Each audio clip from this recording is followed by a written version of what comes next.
علی بھی اگلا سوال ہے، یہ آب حیات کس چیز کا نام ہے کہ جسے پینے سے انسان کو موت نہیں آ سکتی؟ سنا ہے کہ آب حیات اس دنیا میں صرف ایک ہی شخص نے پی رکھا ہے اور وہ حضرت خضر علیہ السلام ہے، کیا یہ واقعی درست ہے؟ سب کہانی ہے میرے بھائی، سب کہانی۔ آب حیات کون پی کے ہمیشہ کے لیے زندہ رہ سکتا ہے جی؟ آب حیات نام کی کوئی چیز نہیں ہے۔ کہانیوں میں، سٹوریوں میں، دیو مالائی قصے کہانیوں میں موجود ہے، وہ اسی کی بنیاد پہ وہ حضرت خضر کو ابھی تک زندہ مانے ہوئے ہیں۔ قرآن تو بار بار کہتا ہے کل نفس ذائقۃ الموت، ہر نفس نے موت کا مزہ چکھنا ہے۔ تو جب قرآن کیٹاگوریکلی کہہ رہا ہے کہ موت آ کے ہی رہنی ہے، پھر آب حیات کا کیا کانسیپٹ رہ سکتا ہے؟ سارے جھوٹے دعوے ہیں۔ اللہ تبارک و تعالیٰ نے زندگی موت کے معاملات اپنے ہاتھ میں رکھے ہوئے ہیں، اس کا قطعاً تعلق کسی کے کوئی خوراک کھانے یا پینے کے ساتھ نہیں ہے۔ اس قسم کا تو وسوسہ شیطان نے ہمارے ابا جی کو اور ہماری اماں کو دیا تھا، سیدہ حوا کو اور سیدنا آدم علیہ السلام کو، کہ وہ آپ کو پتہ ہے شیطان نے کیا وسوسہ دیا تھا؟ سورۃ الاعراف میں آتا ہے نا کہ یہ اللہ تعالیٰ نے جو تمہیں اس شجر کے درخت کھانے سے روکا ہے نا، تو کس لیے روکا ہے؟ اس کانٹیکسٹ میں اگر آپ سورۃ الاعراف میں جہاں پہ قصہ آدم اور ابلیس ڈیٹیل کے ساتھ ذکر ہوا ہے سٹارٹ ہی کے اندر، اور وہاں پہ وہ دعا بھی آئی ہے ربنا ظلمنا انفسنا وان لم تغفر لنا وترحمنا لنکونن من الخاسرین آمین۔ تو اس میں اللہ تبارک و تعالیٰ نے یعنی جو ابلیس نے ان کو وسوسہ دلایا ہے نا، وہ یہی تھا فوسوس لہما الشیطان، ان دونوں کو شیطان نے وسوسہ دلایا لیبدی لہما ما وری عنہما من سوآتہما، تاکہ وہ جو جنتی لباس ان کے اوپر تھا وہ ان سے اتروا دے اور ان کی شرمگاہیں ان پر کھول دے۔ ظاہر ہے وہ جنتی لباس تو پھر چلا گیا نا اس لغزش کی وجہ سے۔ وقال ما نہاکما ربکما عن ہذہ الشجرہ، اور شیطان نے کہا کہ تم دونوں کو تمہارے رب نے اس درخت کے پھل کھانے سے اس لیے روکا ہے الا ان تکون ملکین، کہ کہیں تم فرشتے نہ بن جاؤ، او تکون من الخالدین، اور کہیں ایسا نہ ہو کہ تم ہمیشہ کے لیے زندہ رہو۔ تو یہ آب حیات کی لالچ تو شیطان نے لگائی تھی حضرت آدم علیہ السلام کو کہ جی یہ ایسی چیز ہے کہ آپ پی لیں گے تو آپ ہمیشہ زندہ رہیں گے۔ تو حضرت آدم کے ساتھ جو ہوا اس کے بعد پھر اللہ تعالیٰ نے معاف کیا، وہ آپ کے سامنے ہے۔ راہ حضرت خضر والا یہ تو ہے ہی ساری کہانی بازی ہے۔ قصہ موسیٰ اور خضر یوٹیوب پہ جا کے میرا کلپ دیکھیں، میں نے پوری ڈاکٹرین ان کی ختم کی ہے، پوری تصوف انہوں نے حضرت موسیٰ اور خضر کے واقعے کے اوپر کھڑی کی تھی سورۃ الکہف کے حوالے سے۔ اس میں حضرت خضر کے حوالے سے جتنے ان کے کلیمز ہیں کہ وہ خضر زندہ ہے، لوگوں کو ملتا ہے، قرب قیامت میں دجال کے سامنے جو مرد مومن آئے گا وہ خضر ہوگا، یہ ساری کی ساری کہانیاں میں نے کھول کے بیان کر دی ہیں، اور ایک جملے سے ان کی پوری ڈاکٹرین الٹ کے رکھ دی ہے کہ سورہ آل عمران میں اللہ تعالیٰ نے تمام نبیوں سے عہد کا ذکر کیا ہے کہ جب میں تمہیں نبوت دوں اور رسالت دوں اور تمہاری موجودگی میں کوئی اور پیغمبر آ جائے، تعویل عام میں تو سب کے لیے تھا، تعویل خاص میں نبی الاسلام کے بارے میں، تو تم نے ضرور بھی ضرور اس پیغمبر پہ ایمان لانا ہے اور ان کی دین میں مدد کرنی ہے، اور اس پہ ایک دوسرے پہ گواہ ہو جاؤ، اور میرا بھاری ذمہ اس پہ تم اٹھاتے ہو، اور اس کے بعد اگر تم نے نافرمانی کی تو تم فاسقین میں شمار ہو جاؤ گے۔ تو اگر حضرت خضر علیہ السلام حضور کے زمانے میں زندہ تھے نعوذ باللہ، اور وہ پیغمبر ہیں، چونکہ غیر پیغمبر ایک پیغمبر کا استاد نہیں ہو سکتا، حضرت موسیٰ کے وہ استاد ہیں قرآن کی روح سے، بخاری مسلم میں ان کا نام بھی ہے، اصل لفظ ہے خاضر،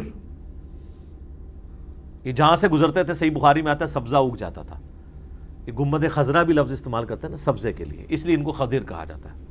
جو کہتے ہیں پانیوں پہ حکومت ہے، وہ بھی میں نے واقعہ سنایا تھا، میرے پانی تے بھی حکومت کی کوشش کی سی تو میں دسیا سی جناب وسی کنج کیتا، سب کہانیاں۔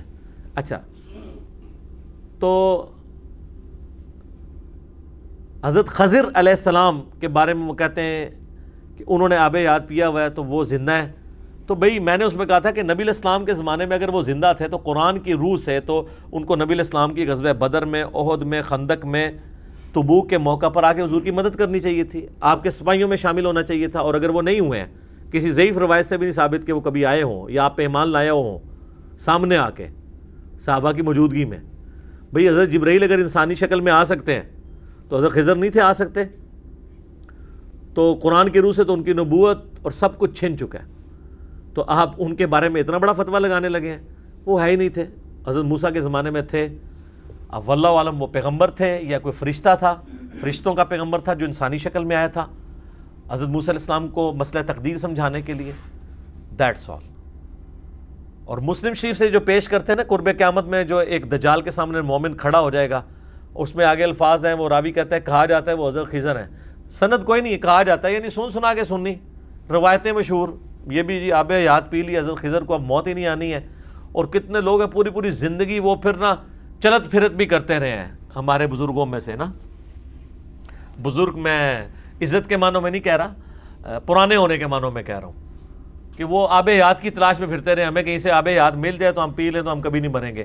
سر آپ کے ابا جی کو آب حیات کی لالچ سورہ الاعراف میں نے آیت پڑھ دی تھی شیطان نے, تو پھر ان کو کس آزمائش سے گزرنا پڑا اور اس کے بعد ہمیں بھی آج تک گزرنا پڑ رہا ہے. تو آپ بھی مہربانی کریں یہ آب حیات کی تلاش چھوڑ دیں. موت کو کوئی نہیں ٹال سکتا, کوئی زندگی کسی کی لمبی نہیں کر سکتا, کوئی زندگی کسی کی کم نہیں کر سکتا, یہ اللہ کے فیصلے ہیں. سورہ نساء میں آیا تم اپنے آپ کو مضبوط قلعوں میں بھی بند کر لو نا, موت تمہیں وہاں پہ بھی آ کے رہے گی. سورہ آل عمران میں آیا کہ غزوہ احد کے بعد کئی منافقین نے کہا کہ ہم نے اپنے بھائیوں کو منع کیا تھا کہ جنگ میں نہ جاؤ ورنہ مارے جاؤ گے. اللہ تعالیٰ فرماتا ہے کہ اگر ان کی موت لکھی ہوتی تو یہ خود بخود اپنی مقتل گاہوں کی طرف کھینچے چلے آتے. ان کی موت نہیں تھی نا, تو اس لیے یہ آئے نہیں, ورنہ تو اللہ تبارک و تعالیٰ جس کو موت دینی ہے وہ اس کی موت کوئی روک نہیں سکتا, اور جس کو اللہ تعالیٰ نے بڑی بڑی آزمائشوں سے گزار کے بھی زندہ رکھنا ہے اس کو کوئی موت نہیں دے سکتا.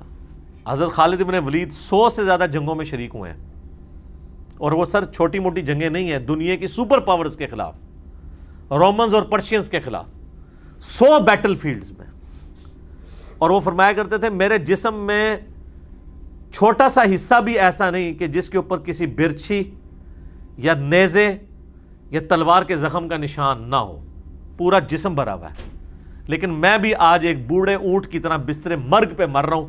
اگر جنگ میں جانے سے موت آتی ہوتی تو میرے سب سے زیادہ چانس تھے مرنے کے, اور وہ جرنیل بھی ایسے نہیں تھے جو پیچھے بیٹھے ہوتے تھے, نہیں, وہ آگے جا کے لڑا کرتے تھے. تو کہتے ہیں اگر مجھے موت نہیں نہ آئی, میں نے موت کو خود تلاش کی ہے جنگوں میں, شہادت کی موت, لیکن آج میں ایک بوڑھے اونٹ کی طرح بستر مرگ پہ مر رہا ہوں. اور یہ ان کے عربی کے اشعار آج بھی ان کی قبر کے اوپر وہ جو احاطہ بنا ہے نا اس دیوار پہ یہ اشعار ان کے لکھے ہوئے ہیں جو انہوں نے اشعار کہے تھے. میرا خیال ہے یہ قیامت تک کے لیے نشان عبرت ہے یہ چیز لوگوں کے لیے کہ زندگی موت کس کے ہاتھ میں؟ اللہ کے ہاتھ میں. آب حیات سے کچھ نہیں ہو سکتا, یہ ذہن میں رکھیں. اور حضرت خضر نے کوئی آب حیات نہیں پیا ہوا, یہ سب کی سب سٹوریاں ہیں, کہانیاں ہیں, دیو مالائی قصے کہانیاں ہیں جس کو آپ جو ہے وہ سنیں اور محظوظ ہوں. آپ دیکھیں پرانی آپ کو سٹوریاں ملیں گی, جی وہ فلاں ایک بندہ تھا, ایک ایسا حکیم تھا, اس کے پاس تانبے کو سونے بنانے کا فارمولہ تھا. آج ذرا ہمارے نوجوان بچوں کے سامنے یہ بات رکھیں, یقین کریں آپ کے بزرگوں کے اوپر ٹھٹا مذاق کریں گے کہ یار تانبا تو سونا بن ہی نہیں سکتا, اس کا ایک اپنا اٹامک نمبر ہے, اس کا اپنا اٹامک ویٹ ہے, ان دونوں کا آپس میں کوئی لینا دینا ہی نہیں ہے. ٹھیک ہے نا, یعنی یہ کیمیکلی یہ پاسبل ہی نہیں ہے کہ تانبے میں کوئی جڑی موٹی ملائے تو وہ سونا بن جائے. ٹھیک ہے, یہ اللہ نے سونا ایک یونیک دھات رکھی ہے. کوئی دھات ہوتی ہے جو ایک سے دوسری میں کنورٹ ہو جائے اس کو توڑنے سے, وہ بھی بڑے مشکل, وہ بھی ہمارے بزرگوں کو طریقے نہیں آتے, وہ بھی آئنسٹائن نے ہی آگے بتایا کہ فیشن ہوتی ہے. ٹھیک ہے نا, اور E=mc². ان بیچاروں کو کیا پتا, انہوں نے تو یار تیل نہیں دریافت ہوا سے.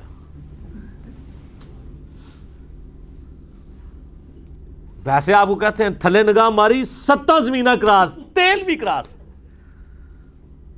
اتنے ماری تے جناب کوئی کہتا ہے عرش تک پہنچ گئی, لوح محفوظ تک پہنچ گئی. کوئی کچھ نہیں میرے بھائی, کوئی کچھ نہیں کر سکتا. سر جن بزرگوں کے بارے میں آپ یہ کلیم کر رہے ہیں نا, ان کے سامنے سمارٹ فون رکھ دیا جائے نا, وہ سمارٹ فون نہیں آپریٹ کر سکتے. اسمارٹ فون چھوڑ دیں, عام ٹیلی فون نہیں آپریٹ کر سکتے, تو وہ ٹیلی فون بنانا, یہ تو سر کہانی ختم, یہ تو بہت مشکل کام ہے. میں کہتا ہوں اگر وہ لوگ آج زندہ ہو جائیں تو وہ تو گوروں کو, بوئنگ کو اور ایئر بس والی کمپنی کے جو مالکان ہیں ان کو اولیاء اللہ مان لیں, کہ جنہوں نے جناب 450-500 مسافروں کو اڑانے والے پرندے بنا لیے ہیں, ایئر بس A380 اور بوئنگ 747, بوئنگ 777. انسانی ترقی ہے نا دماغ کی, تو یہ جہاز کیوں نہیں کسی نے بنا لیا؟ ویسے کہتے ہیں جناب وہ ایک نماز مدینہ شریف پڑھتے سن, دوسری جناب مکہ شریف, تیسری بیت المقدس, چوتھی بغداد شریف, سب کہانی ہے, کوئی نہیں پڑھ سکتا اس طریقے سے. آج بھی کسی کے پاس چارٹر طیارہ ہو تو مشکل ہے اس طریقے سے نمازیں پڑھنا. پھر میں اس کی انجینئرنگ کرتا ہوں کہ مسلم شریف میں تو بنو سلمہ کو نبی علیہ السلام نے دیکھا ایک چوراہے پہ کھڑے ہوئے, پوچھا کیوں ادھر کھڑے؟ ان کا یا رسول اللہ نماز میں لیٹ ہو جاتے ہیں, بڑی دور سے چل کے آنا پڑتا ہے, ہم نے سوچا ہم مدینہ شریف کے قریب مسجد نبوی کے گھر لے لیں. تو نبی علیہ السلام فرمایا کہ جتنے قدم تم چل کے آتے ہو تمہیں ہر قدم پہ ثواب ملتا ہے.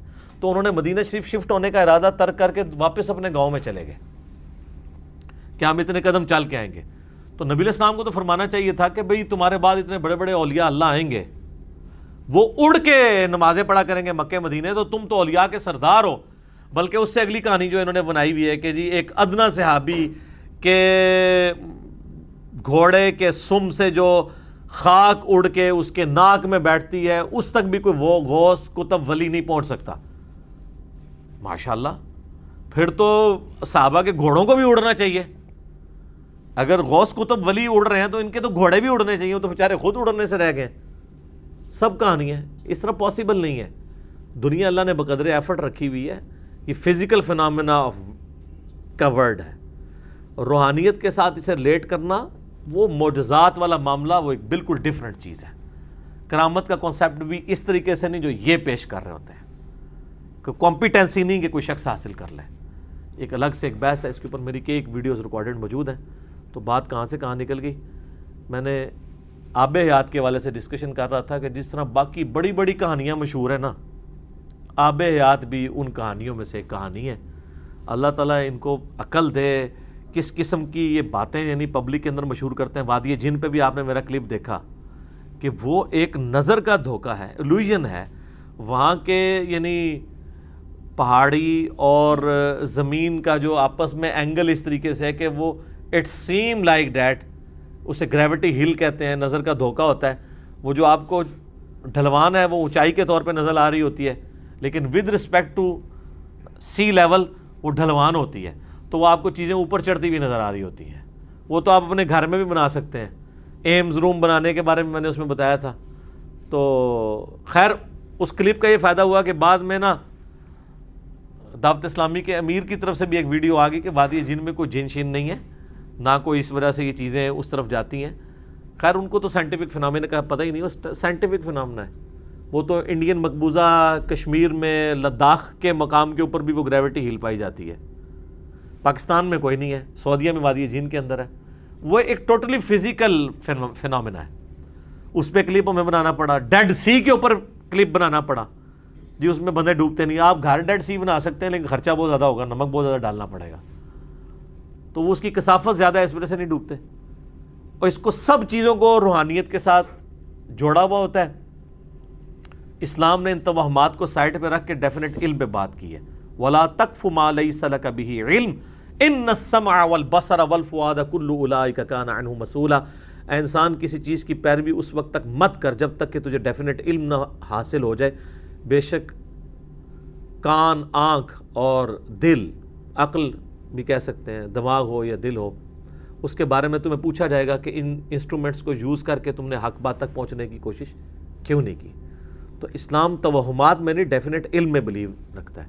اور علم دو ہی ہیں, یا وحی کا علم ہے, کتاب و سنت کا علم جسے ہم ریویلڈ نالج کہتے ہیں, یا ایکوائرڈ نالج ہے جسے ہم سائنس کا علم کہتے ہیں. تو نہ سائنس اس چیز کو سپورٹ کرتی ہے کہ کوئی آب حیات ہے کہ جس کے بعد کبھی انسان کو موت نہیں آئے گی, اور نہ کتاب و سنت اس کو سپورٹ کرتا ہے. بلکہ موت وہ حقیقت ہے کہ جس کو وہ لوگ بھی مانتے ہیں جو خدا کو نہیں مانتے. اتنی بڑی حقیقت ہے موت. تو آب حیات کا تو کوئی سائنس میں کوئی وجود نہیں ہے, نہ کتاب و سنت میں کوئی وجود ہے. بلکہ سورۃ الاعراف کی وہ آیت کافی تھی کہ یہ شیطان کا وسوسہ تھا جو حضرت آدم کو دلایا. پھر دیکھ لیں انہوں نے وہ پھل کھایا تو اس کے بعد آب حیات والا معاملہ تو نہیں ہوا, خود بھی آزمائش میں ڈلے اور آج تک ان کی اولاد بھی آزمائش میں ہے. اللہ تعالیٰ ہمیں اس آزمائش میں سے نکال کے اپنے اصلی مقام جہاں سے ہم نکالے گئے تھے جنت میں اپنے پیغمبروں کا پڑوس نصیب فرمائے. آمین ثم آمین. جزاکم اللہ خیرہ.